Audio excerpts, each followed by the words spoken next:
এখনকার যে Gen Z lifestyle তাতে weekend partying and entire week একটা স্ট্রেসফুল সেডেন্টারি যেটা বলা হয়, মানে কম পরিশ্রম, কায়িক পরিশ্রম কম, এরকম লাইফস্টাইলের মধ্যে আমরা চলে গেছি। তো এই লাইফস্টাইল লিভারের জন্য কতটা প্রবলেম্যাটিক।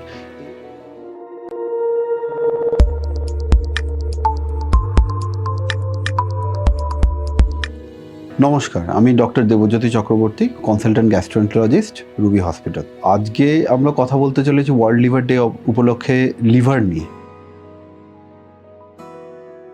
লিভার আমরা সবাই জানি আমাদের শরীরে একটা খুব ইম্পর্ট্যান্ট অর্গান। লিভার এর ক্ষেত্রে একটা যেটা খুব গুরুত্বপূর্ণ জিনিস হচ্ছে লিভার খুব স্টেবল অর্গান। মানে ছোটোখাটো একটু এক আধ দিনের সমস্যা জিনিসের জন্য লিভার হঠাৎ করে খারাপ হয়ে যায়, এরকম খুব রেয়ার। কিন্তু ওভার দ্য ইয়ার্স, সময়ের সাথে সাথে আমাদের বিভিন্ন খাদ্যাভ্যাস বা আমাদের লাইফস্টাইলের অন্যান্য প্রবলেম, এগুলোর জন্য যে লিভারে যে ইনজুরিগুলো জমতে থাকে, লিভারের যে আঘাতগুলো লিভারে পেতে থাকে, সেটা পেতে পেতে লিভার সাইলেন্টলি খারাপের দিকে চলে যায়। তো সেটা বিষয়ে আজকে কিছু আলোচনা হবে।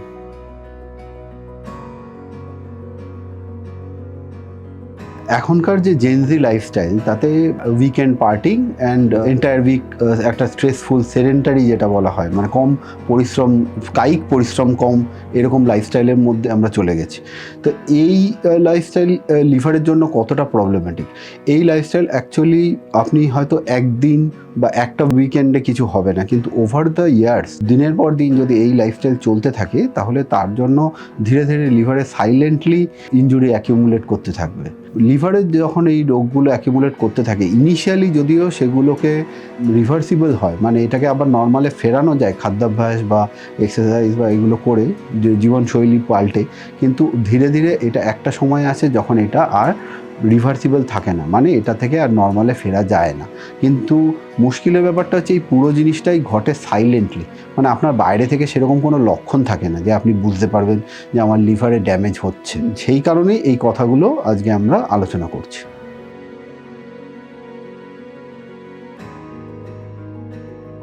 লিভার একটা খুব স্ট্রং অর্গান। তো এক আধ দিনের খাদ্যাভ্যাস পরিবর্তন বা এক আধ দিন, আজকের দিন আমি একটা কিছু খেলাম সঙ্গে সঙ্গে লিভার খারাপ হয়ে গেল, এরকম নয়। এটা আমাদের ওরকম ব্যাপার নয় যে আজকে খেলাম কালকে পেট খারাপ হলো, ওরকম ব্যাপার নয়। কিন্তু আরও যেটা সমস্যার ব্যাপার হচ্ছে, একই কারণে আমরা বাইরে থেকে বুঝতে পারি না যে আমার লিভারের ড্যামেজ হচ্ছে। হ্যাঁ, আমরা যখন এই খারাপ লাইফস্টাইলের মধ্যে দিয়ে যাই, আমার ভিতরে ভিতরে যে লিভারের ড্যামেজটা অ্যাকিউমুলেট হচ্ছে, সেটা বাইরে থেকে বোঝার কোনো উপায় থাকে না। কিছু টেস্টে অবশ্যই ধরা যায়, কিন্তু এই বয়সে তো আমরা কোনো কারণ ছাড়া টেস্টগুলো করি না, তো সেই জন্য ধরা পড়ে না। এবার যখন ধরা পড়ে তখন অনেক সময় এটা হাতের বাইরে চলে যায়। তো সেই ক্ষেত্রেই জীবনশৈলীটা একটা কন্ট্রোলের মধ্যে রাখা উচিত সবার। ওই জন্য কম বয়স থেকেই, বিশেষত 30-এর পর থেকে এই জীবনশৈলী কন্ট্রোলে রাখা, এটা ফলো করা উচিত।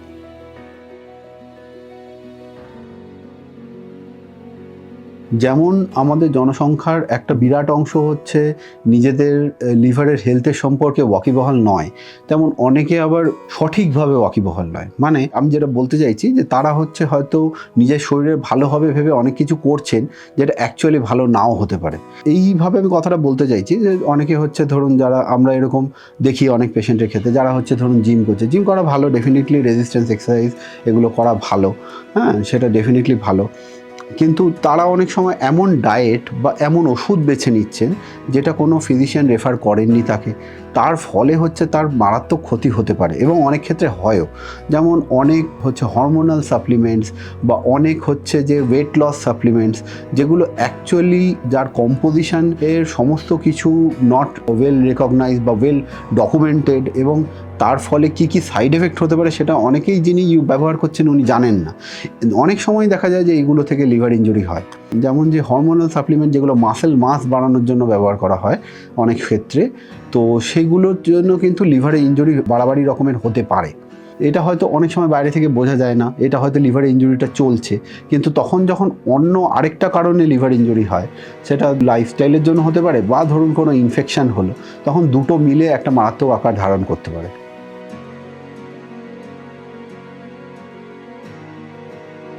অ্যালকোহলের অ্যামাউন্ট নিয়ে যদি বলতে হয়, অ্যালকোহলের অ্যামাউন্ট এবং লিভার ডিজিজ, এটা নিয়ে যদি বলতে হয়, তাহলে আমরা গ্যাস্ট্রোএন্টারোলজিস্টরা পেশেন্টকে দুভাগে ভাগ করি।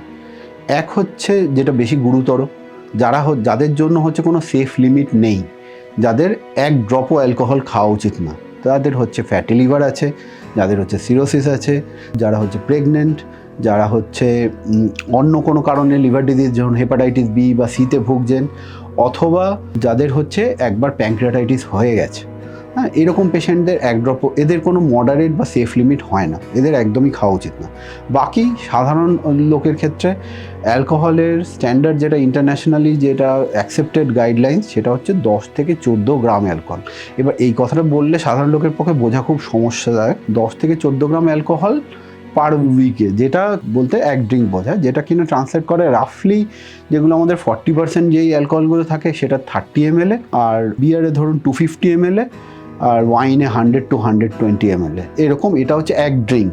এবার সেফ লিমিট কোনটা? সেফ লিমিট হচ্ছে অবভিয়াসলি মেয়েদের এবং ছেলেদের জন্য আলাদা। ছেলেদের হচ্ছে 2 ড্রিঙ্ক পার ডে এবং মেয়েদের ক্ষেত্রে 1 ড্রিঙ্ক পার ডে, এর বেশি আনসেফ বহুদিন ধরে যদি নেওয়া হয়। তাহলে কথা হলো যে অনেকে যদি বলেন যে ঠিক আছে আমি সারা সপ্তাহ খেলাম না, সপ্তাহের শেষে আমি 5টা ড্রিঙ্কের সমান যতটা অ্যালকোহল খেলাম, সোজা কথায় যেটাকে বলা হয় বিঞ্জ। তো বিঞ্জ এর প্রবলেম হচ্ছে, বিঞ্জকে ডিফাইন করা হয়েছে গাইডলাইন্সে যে যখন কোনো মেল 5টা ড্রিঙ্কের বেশি খাচ্ছেন বা ফিমেল 4টে ড্রিঙ্কের বেশি খাচ্ছেন। ড্রিঙ্কের ডেফিনিশন আমি আগেই বললাম। তো সেটার জন্য খুব র্যাপিড লিভার ইনজুরি হয়। এরকম যদি প্রত্যেক উইকেন্ডে এরকম বিঞ্জ চলতে থাকে, তাহলে খুব র্যাপিডলি, যেটা এমনি সময় হতে ডেভেলপ করতে অনেক দিন লাগতো, সেটা খুব র্যাপিডলি লিভার ইনজুরি হবে।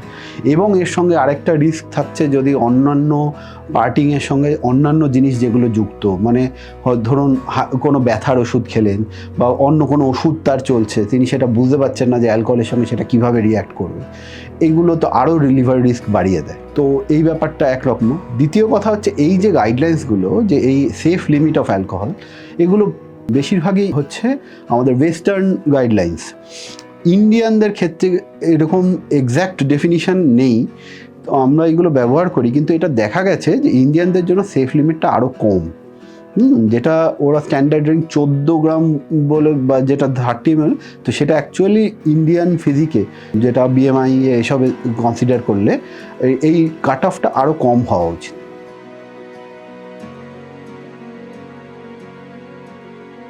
এখন ডাক্তারের কাজ কি? ডাক্তারের কাজ তো ভয় দেখানো নয়, ডাক্তারের কাজ হচ্ছে আমাদের সাবধান করা এবং রাস্তাটা দেখিয়ে দেওয়া।